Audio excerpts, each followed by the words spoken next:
រឿងគង់ហ៊ានកាលពីព្រេងនាយមានមនុស្សម្នាក់ឈ្មោះគង់មានប្រពន្ធពីរនាក់មួយឈ្មោះនាងអាំមួយឈ្មោះនាងគង់ថ្ងៃមួយអ្នកគង់នាំប្រពន្ធទាំងពីរទៅសួរសុខទុក្ខបងប្អូននៅស្រុកឆ្ងាយតាមផ្លូវនៅស្រុកនោះមានខ្លាសាហាវអ្នកគង់បណ្ដាលប្រពន្ធទាំងពីរនាក់ទៅដល់ព្រៃធំមួយជិតស្រុកគេព្រៃនោះតែងមានខ្លាដេញខាំមនុស្សគោក្របីស៊ីជារឿយៗលុះអ្នកគង់ទៅដល់កន្លែងនោះខ្លាក៏ទុះដេញស្រែកសន្ធាប់ពីចម្ងាយមកអ្នកគង់រត់ចូលរងឈើញ័រដៃញ័រជើងរៀកនោមព្រោះភ័យណាស់នាងអាំនិងនាងគង់ខំព្រួតគ្នាវាយខ្លានោះស្លាប់ទៅឯអ្នកគង់ឃើញប្រពន្ធវាយខ្លាស្លាប់ហើយបានស្ទុះស្ទីមនីមនាចេញពីរូងឈើមកយកដំបងវាយខ្លាស្លាប់នោះថែមទៀតប្រពន្ធទាំងពីរបន្ទោសប្តីថាខ្លាគេវាយងាប់ហើយធ្វើជាមកវាយថែម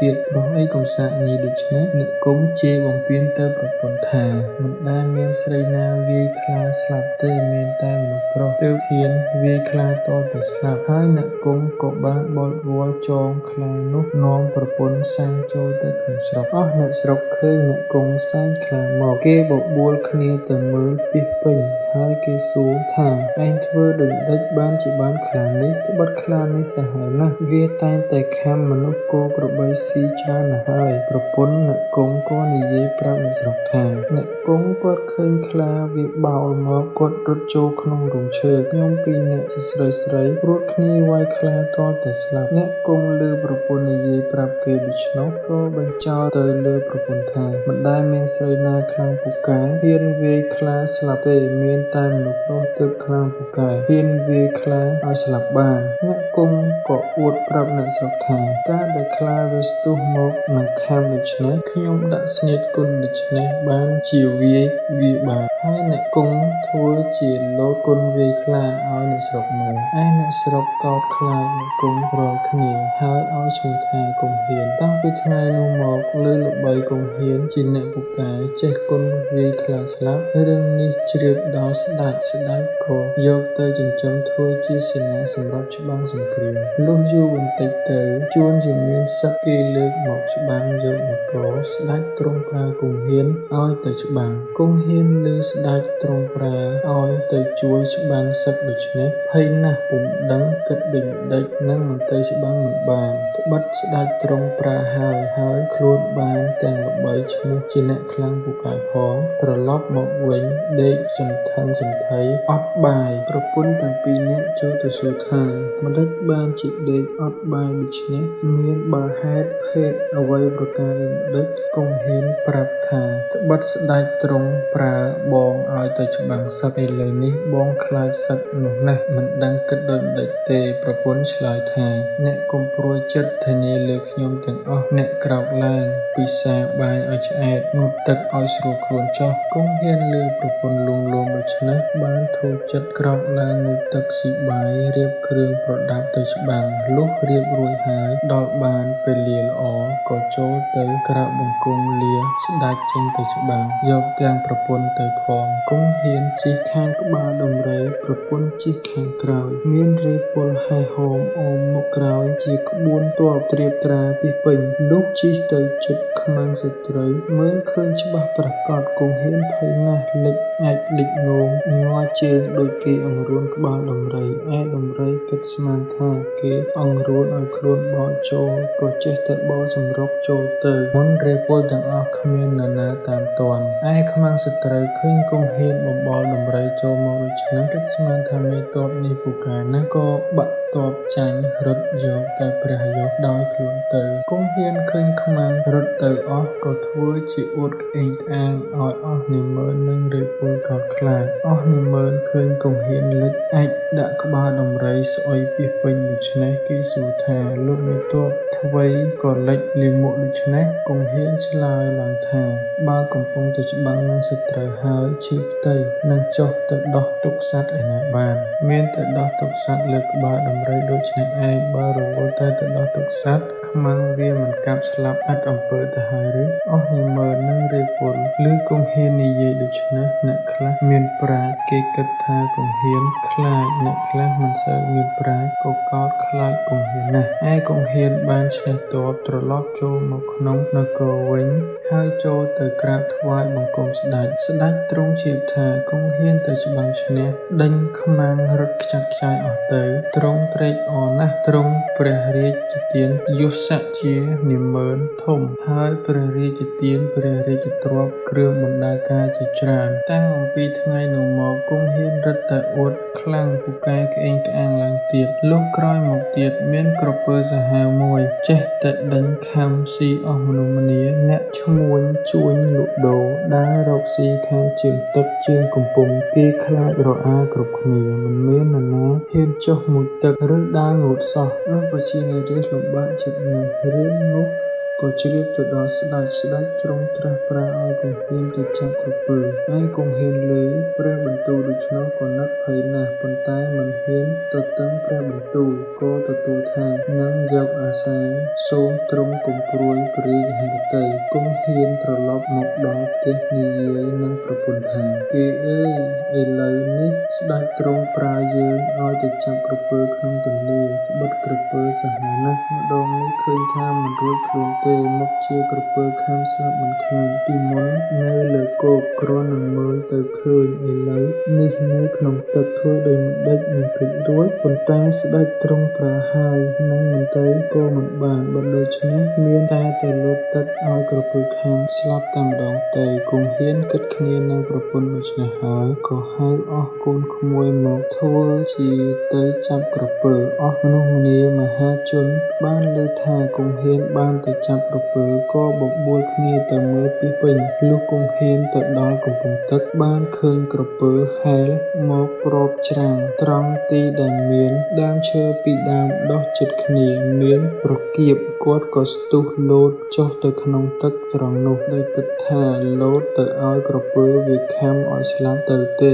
ប៉ុន្តែក្រពើវាឮសូរសន្ធឹកគង់ហ៊ានលោតចុះក៏ភ្ញាក់ព្រឺតប្រឹងលោតឡើងដូចគេប្រហុកក្នុងប្រគៀបឈើជាប់ពាក់កណ្ដាលខ្លួនរុញទៅមុខក៏មិនរួចថយក្រោយក៏មិនរួចគង់ហ៊ានមុជទឹកងើបឡើងឃើញក្រពើជាប់នឹងដើមឈើដូច្នោះក៏ស្រែកបង្គាប់កូនក្មួយឲ្យយកលំពែងមកចាក់កាប់ក្រពើនោះស្លាប់ទៅឯអ្នកដែលមើលទាំងប៉ុន្មានគេគិតស្មានថាគង់ហ៊ានចាប់ក្រពើនោះបោះជាប់នឹងដើមឈើក៏កោតខ្លាចគង់ហ៊ានក្រៃពេកគង់ហ៊ានបានឃើញក្រពើស្លាប់ដូច្នោះក៏រឹតតែក្អេងក្អាងអួតខ្លាំងពូកែឡើងទៀតហើយចូលទៅក្រាបទូលស្ដេចតាមខ្លួនបានចាប់ក្រពើចោលឡើងមកលើគោកស្ដេចក៏ទ្រង់សពព្រះរាជហឫទ័យប្រោះព្រះរាជទានយសក្ខីឲ្យគង់ហ៊ានឡើងជាធំលើសពីមុនទៀតហើយទ្រង់ព្រះរាជទានទាំងអំណាចទាំងរង្វាន់ជាច្រើនគតិអប់រំ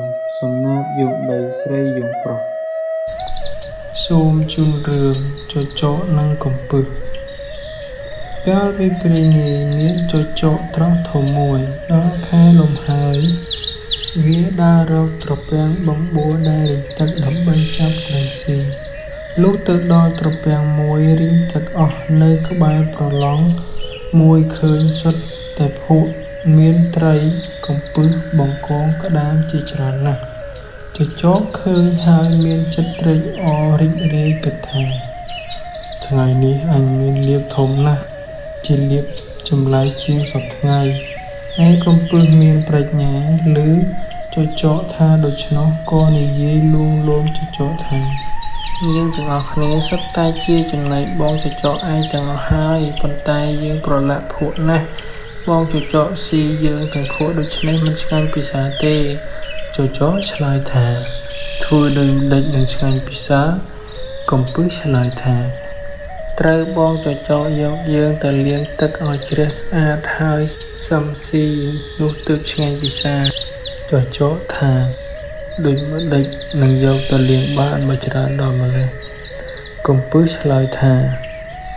បងចចកកុំព្រួយចិត្តខ្ញុំធានាគិតឲ្យបងបានស្រួលប៉ុន្តែផងឯងត្រូវតាមខ្ញុំចចកឆ្លើយថា បងឯងធ្វើដូចម្ដេចក៏ខ្ញុំតាមទាំងអស់កំពឹសថាដូច្នេះចូលបងឯងចូលមកដេកលនាលក្នុងភក់នេះហើយយើងរាល់គ្នានឹងបានតោងខំរួមបងឯងនាំយើងទៅរកស្ទឹងបឹងបួឯណាដែលមានទឹកថ្លាច្រើនបងឯងលាងយើងឲ្យស្អាតហើយសុំបងឯងស៊ីឆ្ងាញ់ពិសាតាមចិត្តចុះឯចចកជាសត្វលោភហើយល្ងងក៏ធ្វើតាមកំពឹសនឹងត្រីក៏បបួលគ្នាតោងរួមចចកទៅលុះទៅដល់បឹងធំមួយមានទឹកថ្លាល្អចចកដើរចុះទៅក្នុងទឹកអស់ត្រីកំពឹសលោតទៅក្នុងទឹកហើយប្រាប់ថាបងចចកឯងទៅជញ្ជូនមកឲ្យអស់សិនសុំមកស៊ីឲ្យឆ្អែតតែម្ដងយើងនៅចាំបងនៅទីនេះចចកក៏ទៅជញ្ជូនត្រីនិងកំពឹសមកលុះត្រាតែអស់ពីត្រពាំងនោះពួកត្រីកំពឹសក្តាមខ្យងដឹងថាចចកជញ្ជូនអស់ហើយក៏នាំគ្នាមុជក្នុងទឹកបាត់អស់ទៅពេលចចកដឹងថាកំពឹសបញ្ឆោតដូច្នេះហើយខឹងណាស់ដើរទៅបបួលសត្វធំតូចដំរីរមាខ្លាគ្រប់សពភាសាសត្វទាំងពស់ថ្លាន់ពស់ធំពស់តូចទាំងសត្វហើគ្មានសេះសល់បន្តិចបបួលគ្នាមកបាយទឹកបឹងនោះឲ្យរីងនិងចាប់ត្រីក្នុងបឹងនោះស៊ីឲ្យអស់បានឲ្យពស់ថ្លាន់ធ្វើជាទំនប់ឯសត្វឯទៀតក៏បបួលគ្នាបាយសត្វក្នុងបឹងដឹងថាចចកបបួលគ្នាបាយទឹកឲ្យរីងទាំងបឹងភ័យណាស់ក៏គិតគ្នាថាយើងធ្វើដូចម្ដេចនឹងបានឲ្យសត្វទាំងអស់នេះលែងបាយទឹកកាលនោះត្រីក្រាញ់ឆ្លើយឡើងថាខ្ញុំឮគេនិយាយថាបងសុភិតសរសៃជាអ្នកមានប្រាជ្ញាចេះដោះទុក្ខមនុស្សសត្វផងជាច្រើនណាស់មកហើយដូច្នេះខ្ញុំនឹងទៅពឹងបងសុភិតសរសៃឲ្យមកជួយដោះទុក្ខពួកយើងពួកត្រីគិតគ្នាហើយក៏ប្រើត្រីក្រាញ់ឲ្យទៅអញ្ជើញសុភិតសរសៃត្រីក្រាញ់ប្រឹងននាលទៅលុះដល់ថ្ងៃក៏ក្រៀមស្រកាអស់ដល់យប់សុភិតសរសៃចេញដើររកស៊ីបានឃើញត្រីក្រាញ់ននាលដូច្នោះក៏សួរថាបងត្រីក្រាញ់ទៅណាត្រីក្រាញ់ឃើញសុភិតសរសៃហើយក៏មានចិត្តត្រេកអរណាស់និយាយអង្វរថាបងសុភិតសរសៃអាណិតខ្ញុំត្បិតត្រីទាំងអស់ក្នុងបឹងគេប្រើខ្ញុំឲ្យមកឲ្យអញ្ជើញបងសុភិតសរសៃទៅត្បិតឮទាំងសត្វទាំងមនុស្សនិយាយថាបងជាអ្នកមានប្រាជ្ញាចេះកាត់សេចក្តីដោះទុក្ខបើអ្នកឯណាកាត់ទុក្ខបងតែជួយដោះទុក្ខគេមិនដែលខានឥឡូវមានដំរីក្របីគោរមាសរមាំងប្រាស់ដានជ្រូកពស់ធំពស់តូចទាំងសត្វហើគឺកុកក្រៀលបង្គាលចងតុងតូមក្អែកទឹកប្រវឹកស្មោញទាំងប៉ុន្មានបានបបួលគ្នាបាញ់ទឹកបឹងឲ្យរីកនិងបានចាប់អស់ត្រីអណ្ដើកកន្ធាយស៊ីជាចំណីឲ្យអស់ពីបឹងនោះឯងបើដូច្នេះបងសុភិតសរសៃអាណិតជួយដោះទុក្ខអស់បងប្អូនខ្ញុំឲ្យបានរួចពីភ័យម្ដងនេះនិងបានល្បីគេឈ្មោះតទៅអស់យើងនឹងតបគុណបងសុភិតសរសៃឯងយើងមិនភ្លេចគុណដល់រាប់អស់ជីវិតឯទន្សាយលើត្រីក្រាញ់និយាយអង្វរដូច្នោះក៏ឆ្លើយថា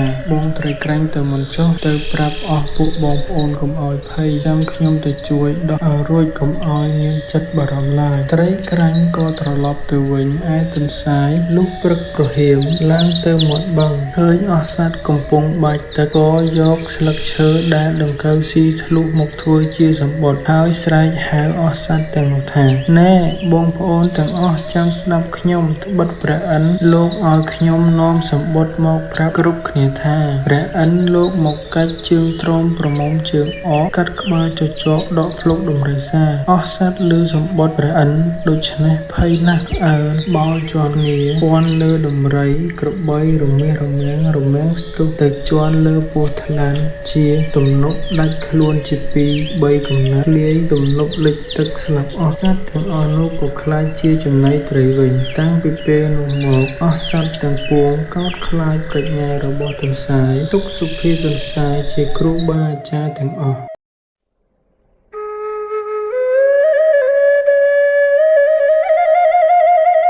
រឿង ពោះកេងកងកាលពីព្រេងនាយនៅលើដីយើងនេះគ្រប់ស្រុកទាំងអស់មិនមានពស់ពឹសនិងពស់ឥតមានពឹសទេមានតែពស់កេងកងមាននិទានថាកាលដើមឡើយមានមនុស្សពីរនាក់ប្តីប្រពន្ធ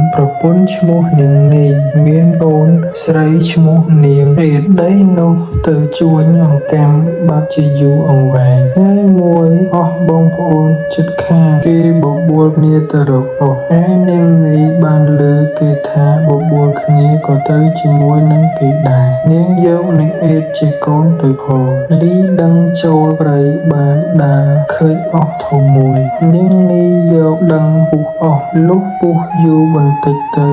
ដឹងក៏រង្គោះធ្លាក់ទៅក្នុងរន្ធពោះនាងនីមើលទៅឃើញដឹងនឹងពស់កេងកងក៏និយាយនឹងពស់នោះឲ្យហុចដឹងឲ្យឯពស់កេងកងឆ្លើយថាបើនឹងឯងដោយអញធ្វើប្រពន្ធអញទើបអញឲ្យដឹងបើនឹងឯងមិនដោយអញមិនធ្វើប្រពន្ធអញនោះទេអញមិនឲ្យដឹងទេនាងនីលើពស់កេងកងថាដូច្នេះហើយហេតុតែជាស្រីខូចក៏ទទួលព្រមថាលែងតែអ្នកឲ្យដឹងមកខ្ញុំចុះចាំល្ងាចសុំខ្ញុំឲ្យមេអេតមកហៅពស់កេងកងឮនាងនីថាដូច្នោះក៏ឲ្យដឹងមកនាងនីផ្ដាំថាដល់ល្ងាចសុំឲ្យមេអេតមកហៅហើយនាងនីក៏ទូលអស់ទៅផ្ទះជាមួយនឹងនាងអេតលុះដល់ប្រឡូកនាងនីក៏ប្រើមេអេតជាកូនឲ្យទៅហៅពស់កេងកងនាងអេតទៅដល់ឈរនៅមាត់រន្ធពោះហៅថាពស់កេងកងអើយនាងនីឲ្យហៅឯពស់កេងកងឮហើយលូនចេញមកនាងអេតឃើញពស់ក៏ភ័យខ្លាចព្រឺស្ញាប់ទាំងខ្លួនប៉ុន្តែខ្លាចម្ដាយព្រោះម្ដាយប្រើមកក៏ខំសង្កត់ចិត្តនាំពស់ទៅផ្ទះពស់នោះធំណាស់លូនទៅលើស្មៅបាក់រៀបអស់ដល់ផ្ទះហើយក៏ឡើងទៅដេកជាមួយនឹងនាងនីនិយាយនឹងពស់កេងកងថាខ្ញុំមានប្តីឥឡូវនេះគាត់ទៅជួញអង្កាំពី3ឆ្នាំមកម្ដងពី3ឆ្នាំមកម្ដងពស់កេងកងសួរថាប្តីនាងឯងទៅប៉ុន្មានថ្ងៃប៉ុន្មានខែទៀតនឹងមកដល់នាងនីឆ្លើយថាមិនដឹងជាប៉ុន្មានខែប៉ុន្មានថ្ងៃទៀតនឹងមកដល់ទេពស់កេងកងនិងនាងនីក៏ដេកលក់ជាមួយគ្នាទៅដល់ចិត្តភ្លឺទើបពស់កេងកងលានាងនីទៅរូងវិញនាងនីផ្ដាំថាបើប្តីខ្ញុំមកខ្ញុំមិនឲ្យមេអេតទៅហៅទេអ្នកកុំមកបើប្តីខ្ញុំមិនទាន់មកខ្ញុំប្រើមេអេតឲ្យទៅហៅអ្នកសំណាក់មកពស់កេងកងក៏ទៅឯរូងខ្លួនវិញទៅរាល់តែល្ងាចនាងនីប្រើមេអេតឲ្យទៅហៅពស់កេងកងនាងអេតខ្លាចម្ដាយក៏ទៅហៅតាមពាក្យប្រើប៉ុន្តែក្នុងចិត្តខ្លាចពស់នោះណាស់ត្បិតពស់នោះធំណាស់ហើយវែងផងមួយទៀតខឹងក្នុងចិត្តត្បិតម្ដាយសហាយនឹងពស់នាងអេតទៅដល់មាត់រូងហើយហៅពស់ថាពស់កេងកងអើយនាងនីឲ្យហៅពស់កេងកងឮក៏លូនចេញមកហើយឆ្លើយថាអេតអើយថាអញមិនទៅឪពុកអេតនៅកាត់ក្បាលអញដាច់នាងអេតឆ្លើយថាឪពុកអញទៅជួយអង្កាំពី3ឆ្នាំមិនទាន់មកដល់ពស់កេងកងឮនាងអេតប្រាប់ដូច្នោះក៏លូនចេញពីរន្ធមកហើយចេះតែទៅមក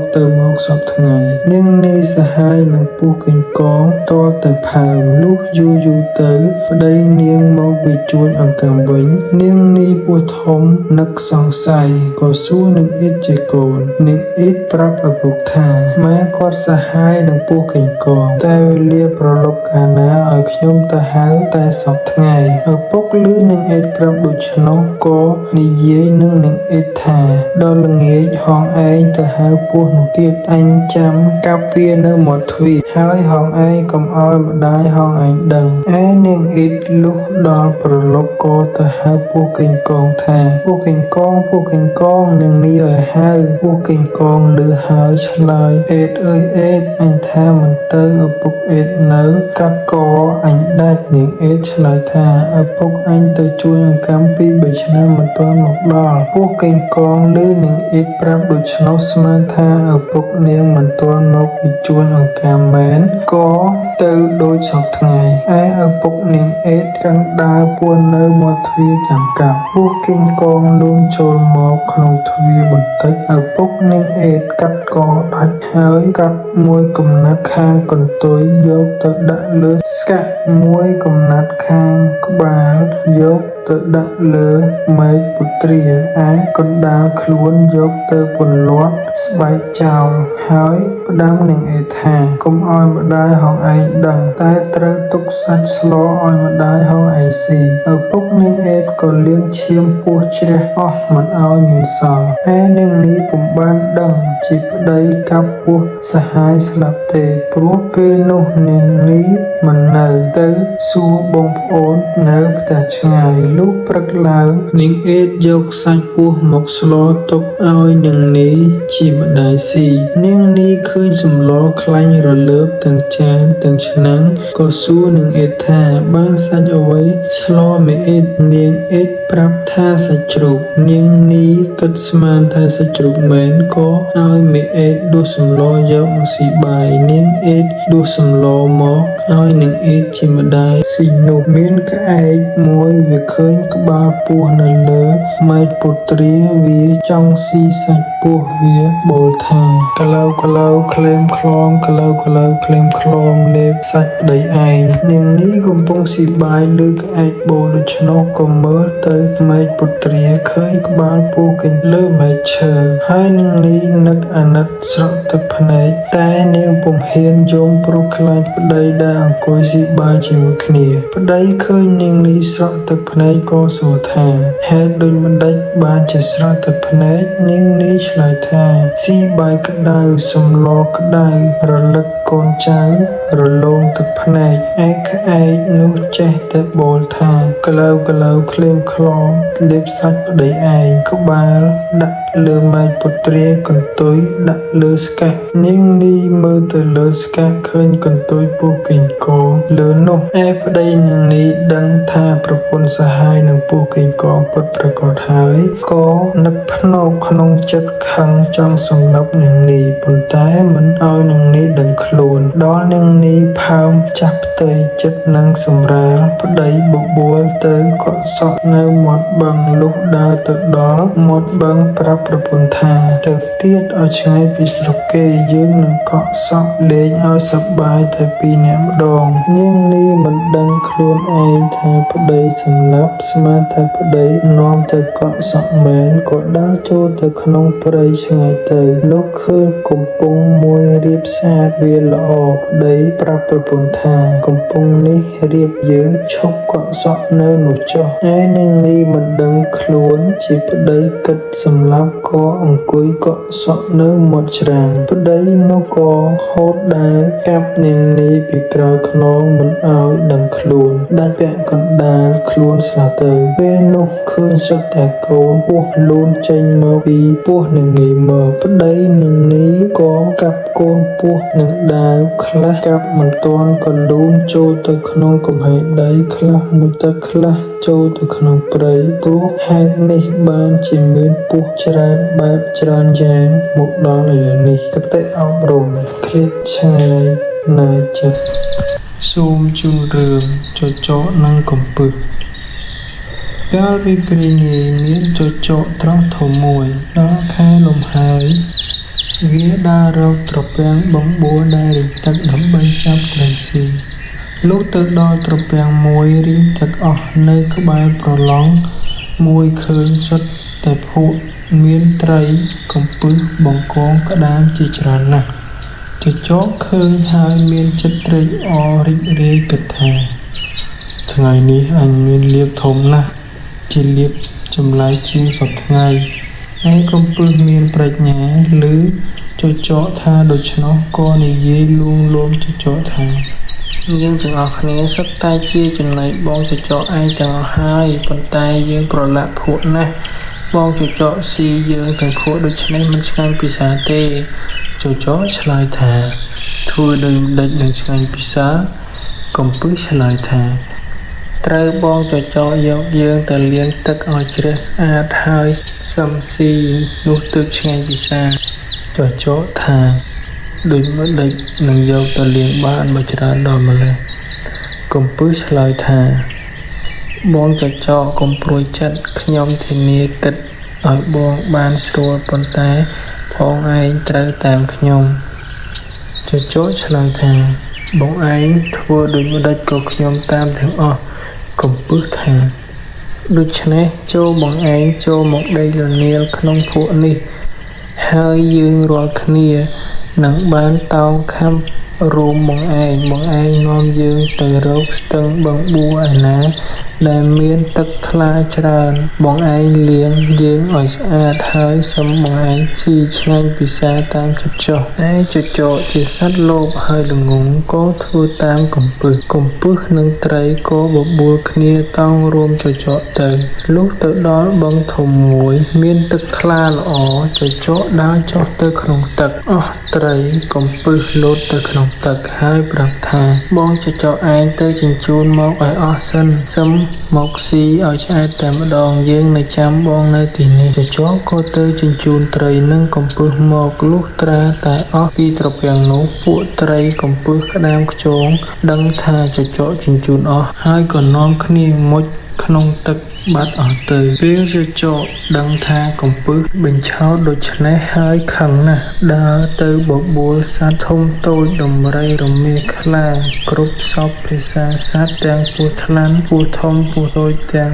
សត្វហើរគ្មានសេះសល់បន្តិចបបួលគ្នាមកបាយទឹកបឹងនោះឲ្យរីងនិងចាប់ត្រីក្នុងបឹងនោះស៊ីឲ្យអស់បានឲ្យពស់ថ្លាន់ធ្វើជាទំនប់ឯសត្វឯទៀតក៏បបួលគ្នាបាយសត្វក្នុងបឹងដឹងថាចចកបបួលគ្នាបាយទឹកឲ្យរីងទាំងបឹងភ័យណាស់ក៏គិតគ្នាថាយើងធ្វើដូចម្ដេចនឹងបានឲ្យសត្វទាំងអស់នេះលែងបាយទឹកកាលនោះត្រីក្រាញ់ឆ្លើយឡើងថាខ្ញុំឮគេនិយាយថាបងសុភិតនិសាយជាអ្នកមានប្រាជ្ញាចេះដោះទុក្ខមនុស្សសត្វផងជាច្រើនណាស់មកហើយដូច្នេះខ្ញុំនឹងទៅពឹងបងសុភិតនិសាយឲ្យមកជួយដោះទុក្ខពួកយើងពួកត្រីគិតគ្នាហើយក៏ប្រើត្រីក្រាញ់ឲ្យទៅអញ្ជើញសុភិតនិសាយត្រីក្រាញ់ប្រឹងននាលទៅលុះដល់ថ្ងៃក៏ក្រៀមស្រកាអស់ដល់យប់សុភិតនិសាយចេញដើររកស៊ីបានឃើញត្រីក្រាញ់ននាលដូច្នោះក៏សួរថាបងត្រីក្រាញ់ទៅណាត្រីក្រាញ់ឃើញសុភិតនិសាយហើយក៏មានចិត្តត្រេកអរណាស់និយាយអង្វរថាបងសុភិតនិសាយអាណិតខ្ញុំត្បិតត្រីទាំងអស់ក្នុងបឹងគេប្រើខ្ញុំឲ្យមកឲ្យអញ្ជើញបងសុភិតនិសាយទៅត្បិតឮទាំងសត្វទាំងមនុស្សនិយាយថាបងជាអ្នកមានប្រាជ្ញាចេះកាត់សេចក្តីដោះទុក្ខបើអ្នកឯណាកាត់ទុក្ខបងតែជួយដោះទុក្ខគេមិនដែលខានឥឡូវមានដំរីក្របីគោរមាសរមាំងប្រាសដានជ្រូកពស់ធំពស់តូចទាំងសត្វហើរគឺកបក្រៀលបង្គាលចងតុងតូមក្អែកទឹកប្រវឹកស្មោញទាំងប៉ុន្មានបានបបួលគ្នាបាយទឹកបឹងឲ្យរីកនិងបានចាប់អស់ត្រីអណ្ដើកកន្ធាយស៊ីជាចំណីឲ្យអស់ពីបឹងនោះឯងបើដូច្នេះបងសុភិតនិសាយអាណិតជួយដោះទុក្ខអស់បងប្អូនខ្ញុំឲ្យបានរួចពីភ័យម្ដងនេះនិងបានល្បីគេឈ្មោះតទៅអស់យើងនឹងតបគុណបងសុភិតនិសាយឯងយើងមិនភ្លេចគុណដល់រាបអស់ជីវិតឯទន្សាយលេត្រីក្រាញ់និយាយអង្វរដូច្នោះក៏ឆ្លើយថាបងត្រីក្រាញ់ទៅមិនចុះទៅប្រាប់អស់ពួកបងប្អូនកុំឲ្យភ័យតាមខ្ញុំទៅជួយដោះឲ្យរួចកុំឲ្យមានចិត្តបារម្ភឡើយត្រីក្រាញ់ក៏ត្រឡប់ទៅវិញឯទន្សាយលុះព្រឹកប្រហៀមឡើងទៅមាត់បឹងឃើញអស់សត្វកំពុងបាច់ទឹកក៏យកស្លឹកឈើដែលដង្កូវស៊ីធ្លុះមកធ្វើជាសម្បត្តិហើយស្រែកហៅអស់សត្វទាំងនោះថាណែបងប្អូនទាំងអស់ចាំស្ដាប់ខ្ញុំត្បិតព្រះឥន្ទលោកឲ្យខ្ញុំនាំសម្បត្តិមកប្រាប់គ្រប់គ្នាថាព្រះឥន្ទលោកមកកាច់ជើងទ្រាំប្រមុំជើងអកកាត់ក្បាលចចកដកភ្លុកដំរីសាអស់សត្វឮសម្បត្តិព្រះឥន្ទដូច្នេះភ័យណាស់អើបោលជាន់ងារពាន់លើដំរីក្របីរមាសរមាំងស្ទុះទៅជាន់លើពស់ថ្លាន់ជាទំនប់ដាច់ខ្លួនជា2-3កំណើតលាយទំនប់លិចទឹកស្លាប់អស់សត្វទាំងអស់នោះក៏ខ្លាចជាចំណីត្រីវិញតាំងពីពេលនោះមកអស់សត្វទាំងពួងកោតខ្លាចប្រាជ្ញារបស់ទន្សាយទុកសុភិតទន្សាយជាគ្រូបាអាចារ្យទាំងអស់